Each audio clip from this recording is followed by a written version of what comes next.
Morning, everybody.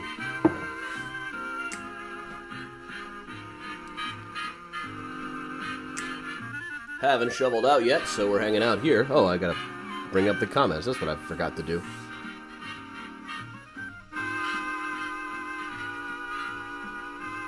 Morning, Martin and Karen. Hey, Tracy, Geraldine, and Carolyn. Hey, Heather. Hey, Jan. Benny Goodman, ladies and gentlemen, the man with the torrid clarinet and even more torrid band. Who pervades assorted rhythms, all danceable. In the urban room, hey, Georgia, Liz, Wendy, Kristen, Tony, Maureen, and Kathleen. Good morning to Cindy. Hey, Octavio. Hey, Karen. Hey, Ava.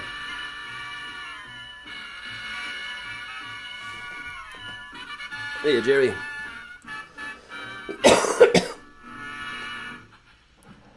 Hey, Barbara.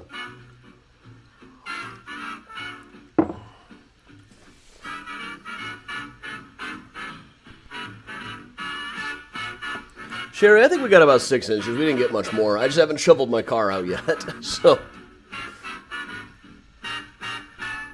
Hey, Gladys and Paula. Hey, Larry. Sherlock. Hey, Lynn and Pat. Oh, hey, Miles. Look who just hopped over. Hey, Steven. Over on YouTube. Hey, Todd on Twitch. Hey, Larry and Carrie and Susan Denise.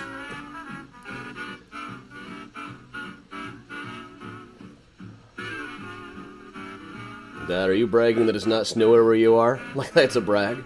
I love it when it snows. Yeah, 70s at the beach. Yeah, you can do that all year.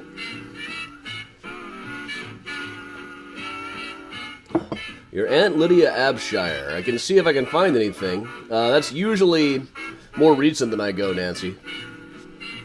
I have tendency to be such a smart aleck about everything that I usually stick with older stuff.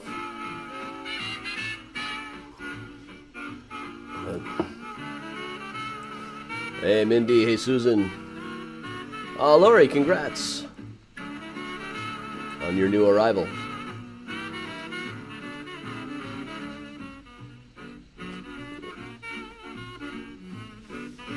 Priya spent much of the morning sitting on my desk knocking things down. Like, oh, there goes the inhaler, there goes a pencil, there go the nail clippers.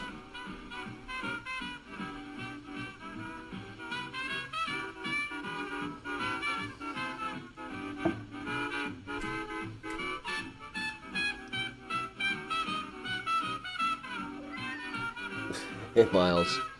Letting everybody log on for a second here.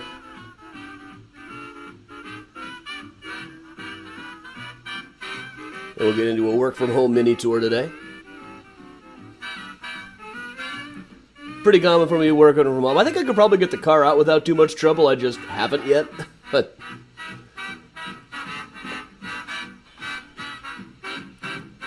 tomorrow I'll have it out in time to go to Find a Grave Friday.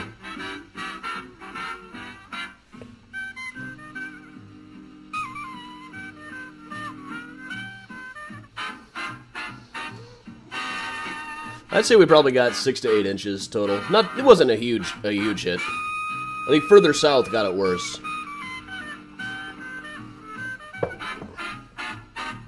Miles, stay down here, okay?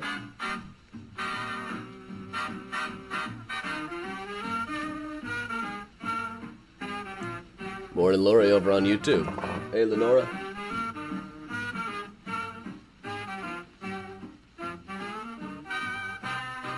No, don't show them your butt. I'm not the governor of West Virginia. I'm trying to prove I'm not a hillbilly by waving a dog's butt around.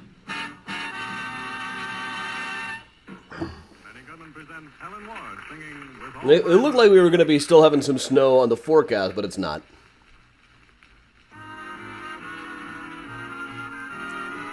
No, it's just a day to relax. I made a nice pot roast last night.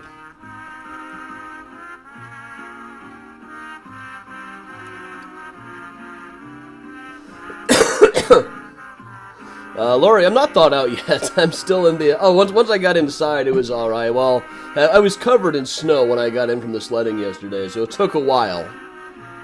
But alright.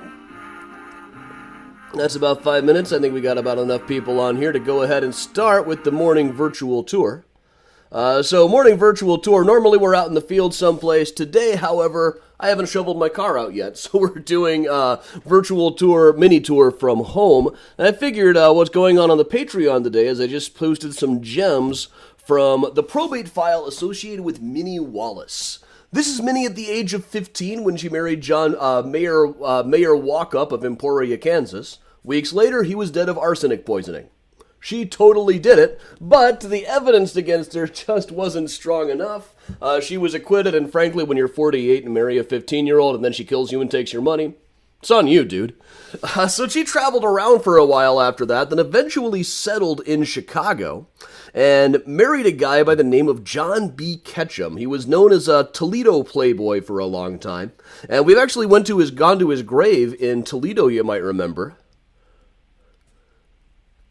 Just about a month ago. It seems like longer than that to me, I guess. But late December, we were passing through Toledo. And among the couple of cemeteries we hit there was the one of John B. Ketchum and his whole family, whose name ends up being all over his probate file. So, just shortly after he married Minnie in Chicago, he was already a very sick man from cirrhosis of the liver from his years of hard drinking, but then he filled out a new will, making Minnie the executrix of his estate and the sole heir, then died less than 2 weeks later. There was never any data indicating that he had been poisoned. As far as any doctor could say, it was death of natural causes. Many could not be held at fault, but I figured there might be some interesting clues in his probate file. So here's I posted a few documents from it up on the Patreon today. You can see the link to that down there. The deep research tier gets gems from my archives about once a week. So this is a bit of the will. It says, I hereby give, devise, and bequeath unto my beloved wife Minnie Wallace Walkup Ketchum all of my estate of whatsoever name, kind, nature, and description. And second, I hereby constitute and appoint my said wife, Minnie Wallace Walkup Ketchum, executrix of this estate, and request that she may not be required to give bond for the discharge of her duties as such as executrix. She actually did fill out a bond in the paperwork here. But here's the thing, is many people have suggested who have seen this signature, including Virginia McConnell, who wrote The Adventuress, probably the best book written about Minnie. In fact, it's definitely the best book written about Minnie to date. That the signature is very scratchy. It almost looks as though somebody were holding his hand while he wrote it. And I think it looks a little bit too neat for something like that. To me, it more looks like a guy who was 2 weeks away from death and of cirrhosis of the liver. But it is rather scratchy compared to the rest. Minnie's own signature on it, I'm rather amused by because she ran out of room for her signature, you can see here. She was writing this is one of a couple of examples within the probate file where she uses her full name with her maiden name, her previous married name, and her new married name. Usually it's just Minnie W.W. Ketchum throughout the documents, like this. Minnie W.W. Ketchum. You can also see the date there, 3421 South Indiana. But in this one, she misestimated how much space that was going to require. But 3421 South Indiana was a townhouse that she had bought here in Chicago. And I included it a while back. I included the space where it used to be anyway. This is South Indiana Street. Right there, the building on the right is 3423. So the space where her place would have been right next to that. It got torn down at some point. Now, as mentioned, a doctor declared, Dr. Davini noted that yes, this was cirrhosis. It wasn't because of poisoning. It was strictly natural causes. He also said he had known Minnie for 15 years and would totally vouch for her character. Included in the probate is the doctor's bill. He charged $1,150. Now, I've been trying to figure out if that seems as high as I would think it was. That seems like an awful lot of money, but it's really tough to tell because doctors in those days just charged what they felt like based on what they thought they could get away with charging that particular client. There wasn't much of standardization at the time. But you notice, though, in the index of claims, this is a whole index of all the people who had claims against the estate who had to be paid before Minnie could get her money. Dr. Devaney has a much higher claim. He's down at the bottom there with 1150. Only one other person tops, even just barely gets over half that. Daniel J. Horan gets just over half that. We also see people like the Washington Park Club, the Chicago Club, the Bodega Company, Spalding & Co., which was jewelry, Studebaker Brothers Manufacturing. They did carriages before they did cars, and their itemized one is over on the Patreon as of this morning. So the Congress Hotel, he owed some money to the Congress Hotel. So really the probate file is full of stuff like this. This is a whole itemized receipt of what he owed the Gardner Commission, who did wholesale retail for hay, feed, and coal. A lot of his stuff is related to horse owning and renting. They itemized all of their list of needing rock salt, oats, Stein, bran, oatmeal. Things for feeding horses, really, is what this is. Also rock salt, which I don't think you're feeding a horse. Once we get into the horse discussions, though, I'm a little over my head. Let's clear some of this off.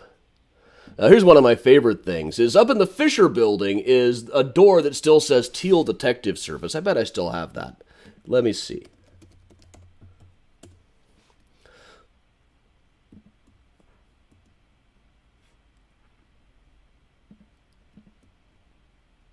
Well, we have the Fisher building here. The big gold one, really ornate, really cool place over on South Dearborn near the library, which is a very cool building. What's especially cool is on the inside, they've still got, it's all apartments now, but they've still got the frosted glass doors that had the names of the businesses from back at that time. So here, that's my favorite one, is the doorway that says Teal Detective Service. I always thought that would be the coolest place in the world to live in a building that said Teal Detective Service on the apartment door. I just like sit back. You know, I think most of what they did was mostly trying to infiltrate labor unions, from what I can tell in the newspapers. So these weren't cool detectives for the most part. But still, I'd just be sitting at my desk all day doing Humphrey Bogart impressions instead of like half the day. But here's their receipt, and it is a receipt primarily for shadowing. I love that that's actually on the receipt. Teal Detective Service for services and expenses of operatives shadowing, plus expenses.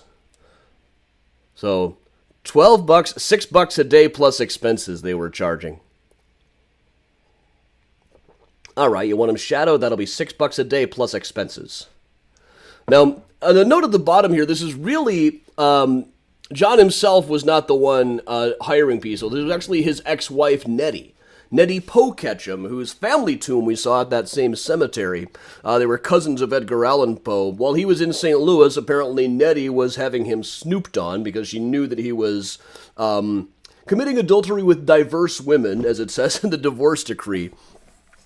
But apparently during the divorce, he agreed to pay the expenses of this. So this was submitted as part of his estate that had to be paid off for a rate of about $186. It was really Nettie who blew that up, but I guess John admitted he had been in the wrong as part of the divorce decree. So, all right.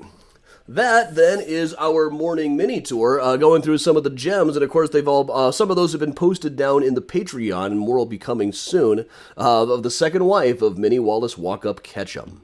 Now, we've got a lot of cool upcoming stuff. Tonight is Haunted History by Boat. We're drowning in snow here in this state. It's still awfully cold outside and getting colder, so perfect night for a boat tour, as long as it's virtual. Today we're going to be doing Haunted History by Boat, which is a grayscale filming of the Chicago River from an architectural boat tour bow. So I'll give all the narration, which includes the architecture stuff and the strange legends, the ghost stories, the true crime stuff, all kinds of cool things. Sunday morning, we're talking about treason, the 1864 Chicago insurrection attempt, which involved even one of our former mayors around here. And Thursday night, a week from today, over on Chicago for Chicagoans. I think we're going to be able to broadcast it right in the regular places. We're going to be talking about Lillian Colley and The Wind Blew In, my favorite flapper. Not snapper, flapper. But all right, and of course we do morning mini tours every day at 10. Yesterday was virtual sledding. We do different stuff all the time around here.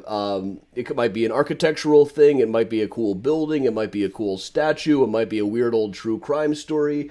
All kinds of stuff. Tomorrow will be Find a Grave Friday. That's where I go to a cemetery where I know a particular grave is, but I don't look up what it looks like or anything. We figure it out in the comments and play hot and cold till we find it. Tomorrow might be one of the cold weather and snow on the ground days where I have to do some recon. Because it's flush with the ground, we're never going to find it in all of this snow.